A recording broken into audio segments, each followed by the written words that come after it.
Hello बच्चों, स्वागत है आपका अपने YouTube channel math plus 5T पर। और हमारे पास चल रही थी एक्सरसाइज 4.5 यानी सारणिक हम पढ़ रहे थे और इस एक्सरसाइज का आज अंतिम दिन है। यदि आपने इससे पहले वाले वीडियोज़ नहीं देखे हैं तो ऊपर आपको आई बटन में लिंक दिया जा रहा है प्लेलिस्ट का, वहाँ से आप 4.5 एक्सरसाइज के जो पहले 2 वीडियोज़ आ चुके हैं आप उन्हें देख सकते हैं। और चलिए हम आज की वीडियो की शुरुआत करें। उससे पहले यदि आप मेरे चैनल पर नए हैं तो प्लीज़ चैनल को सब्सक्राइब कर लीजिए, बेल आइकन में ऑल प्रेस कर लीजिए ताकि आगे आने वाले वीडियोज़ की नोटिफिकेशन आपको मिलते रहें। और साथ ही अपने दोस्तों के पास जितना हो सकता है शेयर कराइए, फेसबुक, इंस्टा, जहाँ जहाँ आप करा सकते हो, ताकि वो लोग भी आपसे जुड़ें, हम लोगों से जुड़ें और उनको भी फ़ायदा हो और हमें भी अच्छा लगे कि हम कुछ अच्छा करते जा रहे हैं। ठीक है, तो चलिए शुरू करते हैं हम आज का वीडियो।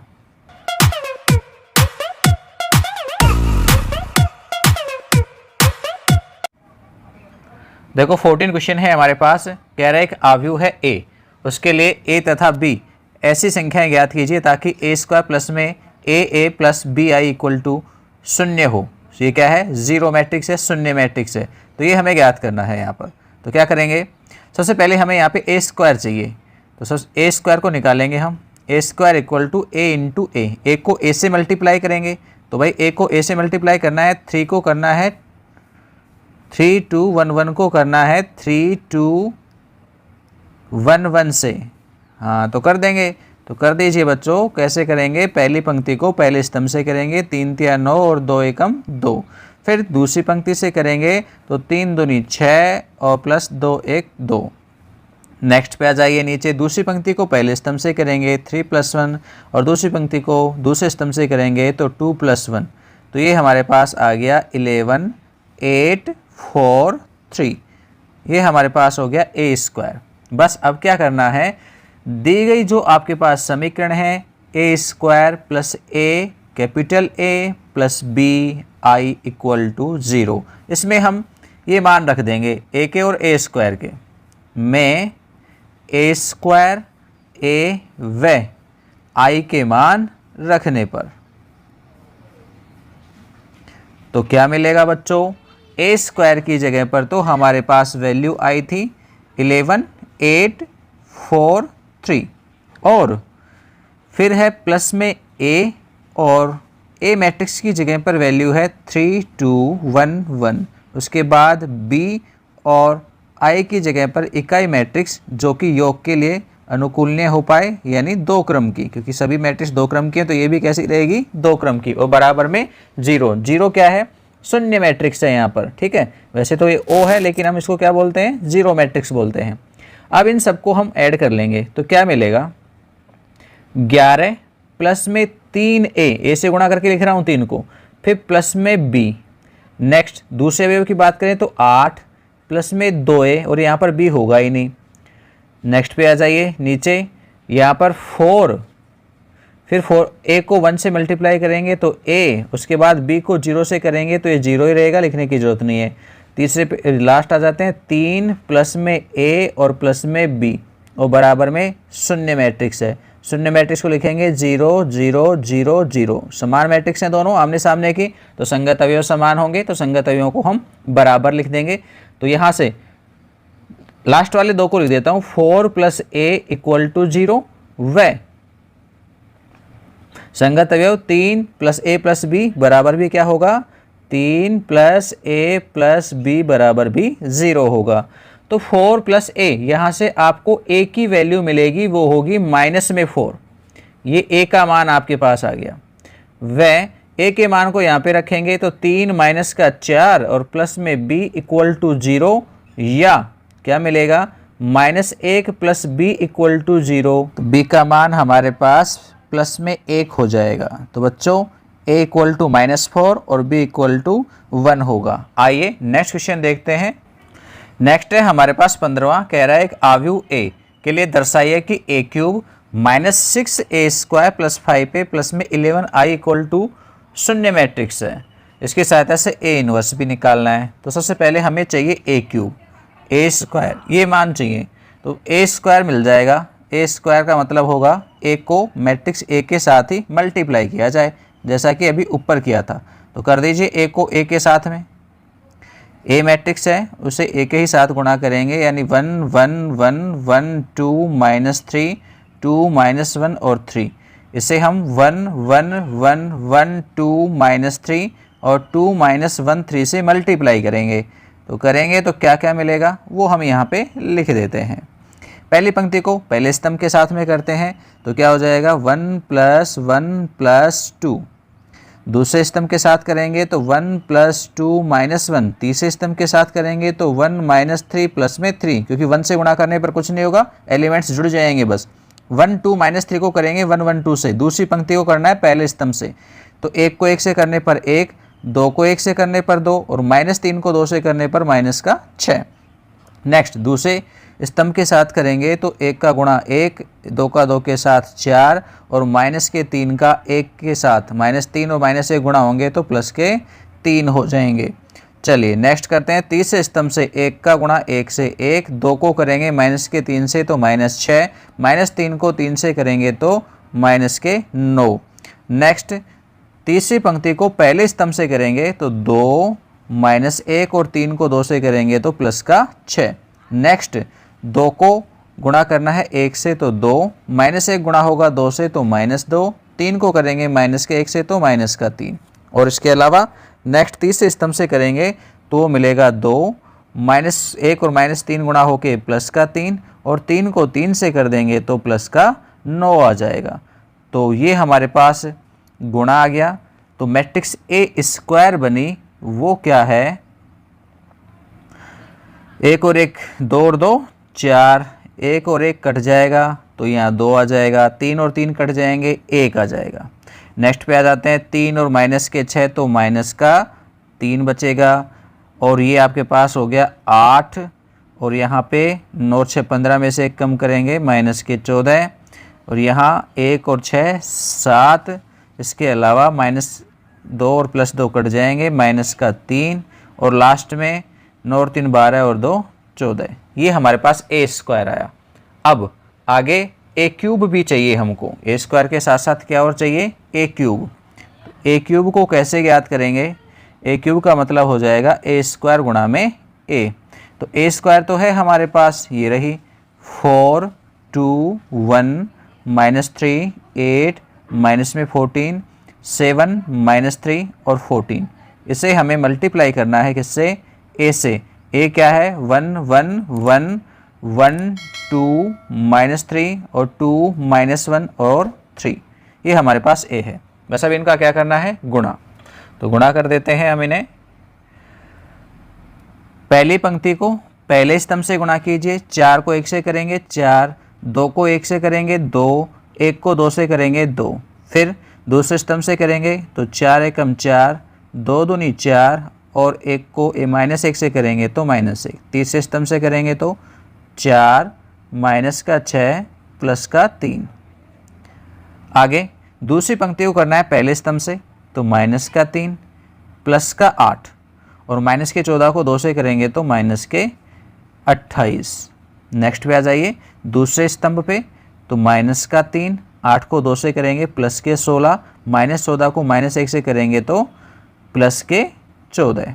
तीसरे पे आ जाइए, तीसरे स्तंभ से करेंगे तो -3 8 × 24 ये भी माइनस का और -14 को 3 से करेंगे तो -42।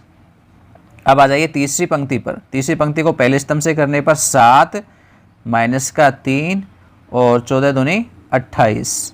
नेक्स्ट आ जाइए दूसरे स्तंभ के साथ करेंगे तो 7 -3 को 2 से करेंगे तो 6 और 14 को -1 से करेंगे तो -14।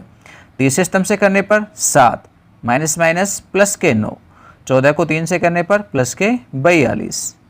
सरल करते हैं, A³ आपके सामने आ जाएगा 4 4 8, 4 4 8 में से 1 कम करेंगे 7 और यहाँ पर 4 3 7, 7 में से 6 घटाएंगे 1।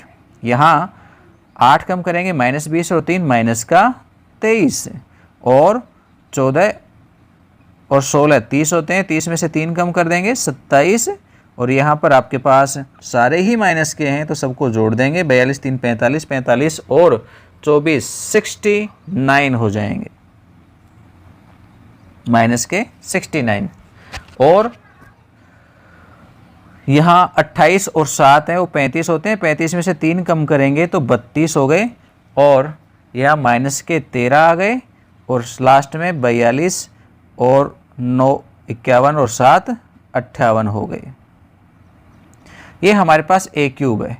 अब हमें सारे मान पता हो चुके हैं, ए स्क्वायर पता है, ए क्यूब पता है, तो क्या दिया गया था सत्यापित करने के लिए कि ए क्यूब प्लस में 6a स्क्वायर प्लस में 5a प्लस 11i, ए क्यूब माइनस में 6a स्क्वायर प्लस में 5a और प्लस 11i, ये वैल्यूज हमको निकालनी है। तो ए क्यूब का मान तो अभी निकाला हमने, 8 7 1 -23 27 -69 32 -13 और 58, ये तो हो गया ए क्यूब। फिर माइनस का 6 ए स्क्वायर अभी देखो हमने निकाला था, यहाँ पर ये रहा 4 2 1 4 2 1, इसके अलावा -3 8 -14 -3 8 और माइनस के 14, इसके अलावा 7 -3 और 14, तो 7 -3 और 14, ये स्क्वायर हो गया। प्लस में 5a, ए का मान, ए मैट्रिक्स हमारे पास थी उसे लिखें, वो है 1 1 1 1 2 -3 1 1 1 1 2 -3 और 2 -1 3 2 -1 और 3, प्लस में 11i और i की जगह पर 1 0 0 0 1 0 और 0 0 1। अब इन सबको हमें ऐड करके लिखना है, तो देखो करते चलिए ऐड, ध्यान से करना है। सबसे पहली मैट्रिक्स में से 8, दूसरे में से 6 को 4 से गुणा करेंगे तो 24, तीसरे में आपको मिलेगा 5 और चौथी से आपको मिलेगा 11। नेक्स्ट पे आ जाइए, 7, 6 को 2 से करने पर माइनस के 12, 5 को 1 से करने पर प्लस का 5 और ये 0। फिर आ जाइए तीसरे पर, 1 और -6 का गुणा -6, 5 का 1 से गुणा 5 और 11 का 0 से गुणा 0। ये पहली पंक्ति पूरी हुई। अब दूसरी को जोड़ लीजिए, दूसरी पंक्ति का पहला अवयव -23, दूसरी मैट्रिक्स में -6 और माइनस के 3 गुणा होके प्लस के 18, तीसरी में प्लस में 5 और चौथी में आपके पास 0। फिर वापस आ जाइए, पहली में मैट्रिक्स में 27, दूसरी मैट्रिक्स में 8 6 48 माइनस के 48, तीसरे में प्लस के 10, चौथी में प्लस के 11। फिर आ जाइए पहली पर, -69, -6 को माइनस के 14 से करेंगे तो ये हो जाएंगे प्लस के 84, 5 को करेंगे माइनस के 3 से तो माइनस के 15, और यहाँ हो जाएगा 11 से 0 का गुणा 0। फिर आ जाइए तीसरी पंक्ति के पहले अवयव पर, तो 32, दूसरी मैट्रिक्स में आएंगे तो माइनस के 42 होंगे, तीसरी में आएंगे तो 5 को 2 से गुणा करने पर 10 और चौथी में आपके पास 0। फिर आ जाइए -13, दूसरी मैट्रिक्स में -6 गुणा -3 प्लस के 18 और 5 को -1 से करेंगे तो -5 और 11 को 0 से करेंगे तो 0। फिर 58, माइनस के 6 को 14 से करेंगे तो माइनस के 84, 5 को 3 से करेंगे प्लस के 15 और 11 को 1 से करेंगे तो 11। अब देखिए कितना होता है टोटल सबको जोड़ करके, तो देखो 8 5 13, इनको जोड़ लेते हैं तो कितने हो गए, 16 और 8 24, तो ये 24 और माइनस के 24। नेक्स्ट पे आ जाइए, 7 और 5 12, प्लस के 12 और माइनस के 12। नेक्स्ट पे आ जाइए, प्लस के 6 माइनस के 6। या दूसरी पंक्ति में आ जाइए, 18 और 5 होते हैं 23 और माइनस के भी कितने हैं 23। नेक्स्ट पे आ जाइए, 27 और 10 37 और 11 48, प्लस के 48 और माइनस के भी 48। और नेक्स्ट पे आ जाइए, प्लस के 84 और 69 में 15 जोड़ेंगे तो ये भी कितने हो गए माइनस के 84। यहाँ पर 32 और 10 42 और माइनस के भी कितने हैं 42। यहाँ आ जाते हैं तो 18 प्लस के हैं और 13 और 5 ये जुड़ के भी माइनस के 18 हो गए। नेक्स्ट पे आप देखेंगे 58 15 और 11, 15 और 11 को जोड़ने पर बनते हैं 26, 26 और 58 जोड़ने पर बनते हैं 84, तो 84 और माइनस के भी कितने हैं 84। तो आप देखेंगे सब प्लस और माइनस की वैल्यू है इक्वल है, तो आपके पास मान आया 0 0 0 0 0 0 0 0 0। यह क्या है, ये शून्य मैट्रिक्स है 3 क्रम की, तो यही हमको सत्यापित करना था। लिख सकते हैं a क्यूब माइनस में 6a स्क्वायर प्लस में 5a प्लस 11i की वैल्यू है वो शून्य मैट्रिक्स के साथ बराबर होती है, यही हमको सिद्ध करना था। It means HP। अब कह रहा है इसकी सहायता से A इनवर्स भी ज्ञात कर दीजिए। अब A इनवर्स कैसे ज्ञात होगा वो देख लीजिए।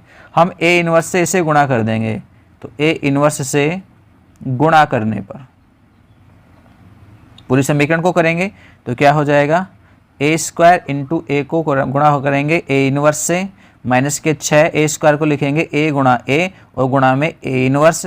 ऐसे ही 5 के गुणा में a है, इसमें भी गुणा कर देंगे a इनवर्स का, प्लस में 11i इसे भी गुणा करेंगे a इनवर्स से। और सामने शून्य मैट्रिक्स में तो कितने भी मैट्रिक्स गुणा कीजिए मान आपके पास 0 ही रहेगा, यानी शून्य मैट्रिक्स ही रहेगा।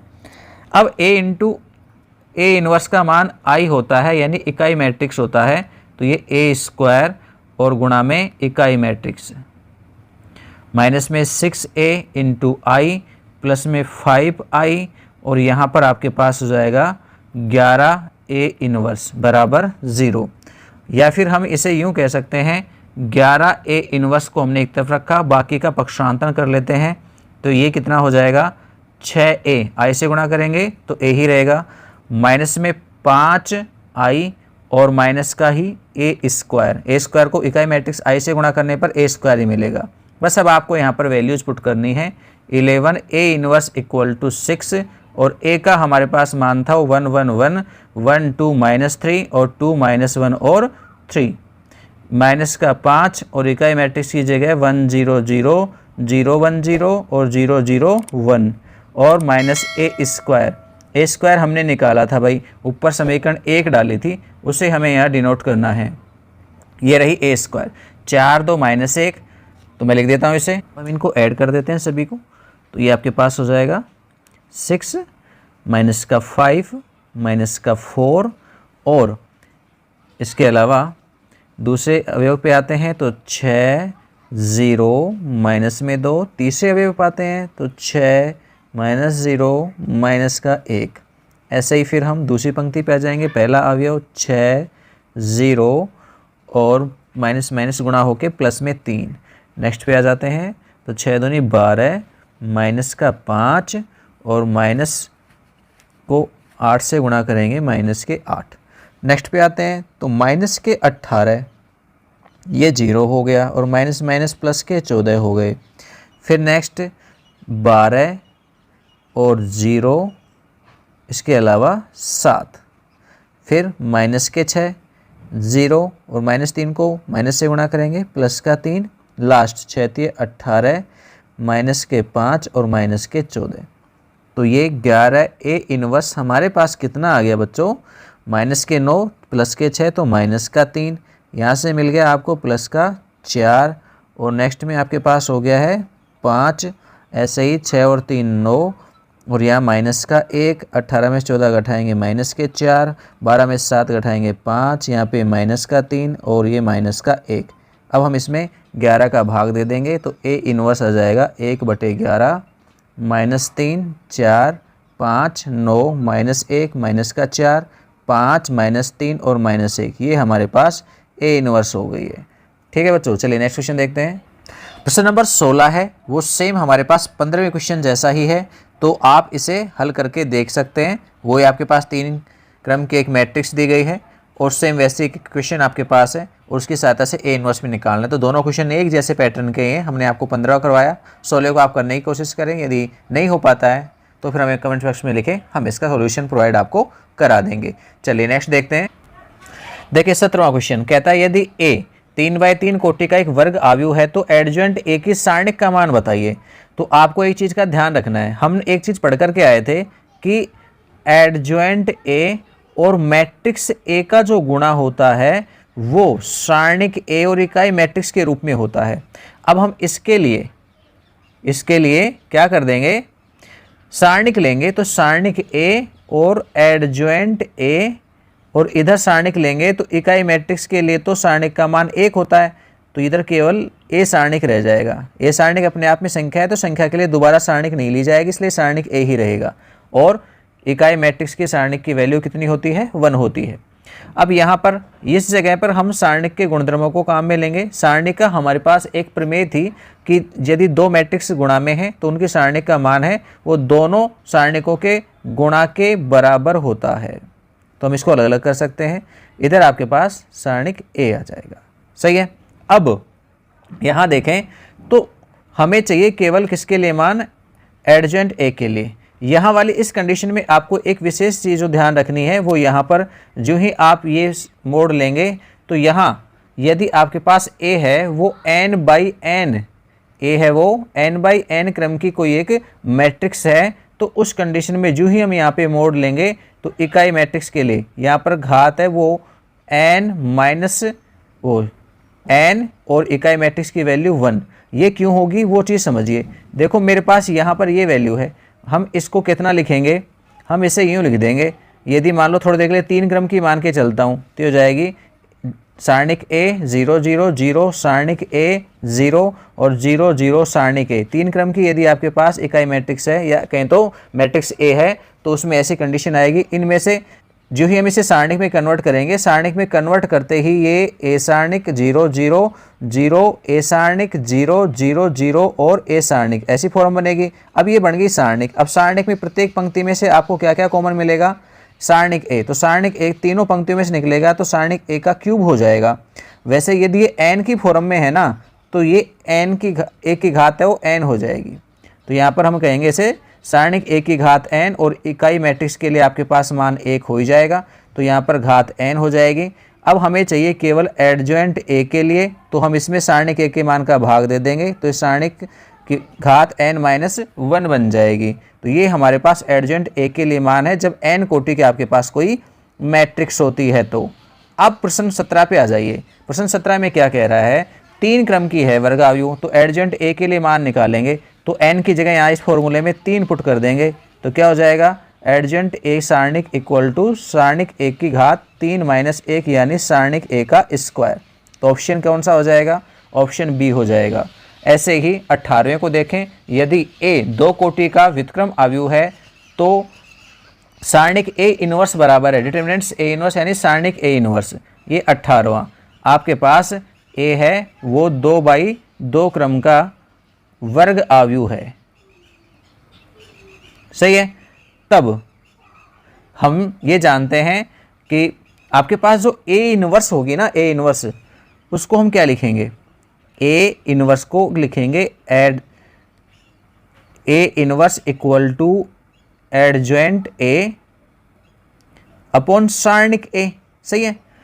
तो अब यहाँ पे हम इसमें डिटरमिनेंट्स लेंगे यानी सारणिक के रूप में मान निकालेंगे। तो आपके पास 2 क्रम की है तो ये जाएगा 1 सारणिक a का स्क्वायर, क्योंकि आपके पास 1/a दोनों ही पंक्तियों या स्तंभों में से कॉमन मिलेगा और बाकी जो हिस्सा होगा वो हो जाएगा एडजॉइंट a की फॉर्म में। वो क्या मिलेगा? सारणिक a की घात n-1। n की वैल्यू 2 है तो 2 - में 1, तो ये आपके पास हो जाएगा a इनवर्स इक्वल टू 1/ सारणिक a का स्क्वायर इंटू सारणिक a, और सारणिक a से सारणिक a कट जाएगी, 1/ सारणिक a रह जाएगी। अब प्रश्न में डिटरमिनेंट्स में लिख रखा है तो मैं इसको डिटरमिनेंट्स में लिख देता हूँ। डिटरमिनेंट्स a इनवर्स इंग्लिश में लिखा हुआ है इसलिए मैं ऐसा लिख रहा हूँ, वरना सारणिक के चिन्ह ये भी ठीक ही है और 1/ हो जाएगा डिटरमिनेंट्स a। तो ये आपके पास ऑप्शन होगा। अब आप देख लीजिए कौन सा है ये, तो ऑप्शन बी है आपके पास ऐसा शायद 1/ डिटरमिनेंट्स a, ये इसके लिए आंसर हो गया। तो डियर स्टूडेंट्स आज के वीडियो में इतना ही एक्सरसाइज पूरी होती है। कल हम नेक्स्ट टॉपिक को लेकर के फिर से मुलाकात करेंगे, तब तक के लिए इजाज़त दीजिए। Bye bye.